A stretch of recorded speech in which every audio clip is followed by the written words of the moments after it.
Kaunti ma Samburu bedo gi nok mar remo maromo pint 20 dwe ka dwe, ma en kaluwore kod kwan maduong' mar jok mawito remo mathoth e monj mag njore ma itimo gi achije mag kuo mag jamni alworano. Laktar Ndeki Lokolwai, ma en apisa maduong' mar weche mag thieth Samburu, wacho ni kapo ni kauntino nyalo yudo pint 200 mar remo dwe ka dwe, to chenro mag thieth nyalo medo berore e alworano.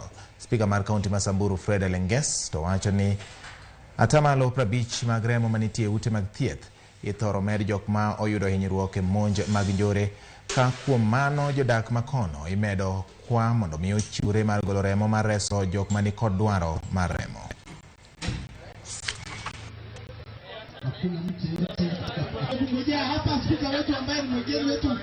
Vita inaendelea Samburu kila wakati. So unakuta hata hii damu tunatoa zaidi ya consumption ya 50% ya damu yetu inaenda kwa victims ya gunshots na wale watu wameumia au wamekuwa victims ya vita. Na ambaye ni hiyo ni kitu pia najua serikali wanashughulikia maneno ya wahalifu na kuresolve conflict ile inaendelea sahi. Na hii ndio muhimu ya kutoa damu.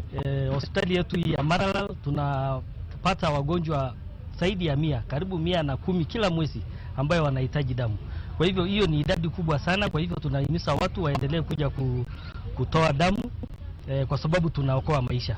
Damu hakuna mahali inatengenezwa. Damu inatoka kwa wale watu wana volunteer. It's a voluntary. Unakuja unapeana damu ndio uweze kuokoa maisha ya watu. Na kwa leo tumeanza hii ya kuchangisha damu kuanzia leo mpaka tarehe 28, na tungehimiza watu wakuja wajitokeze ndio waweze kupatiana damu tuweze kuokoa maisha ya watu.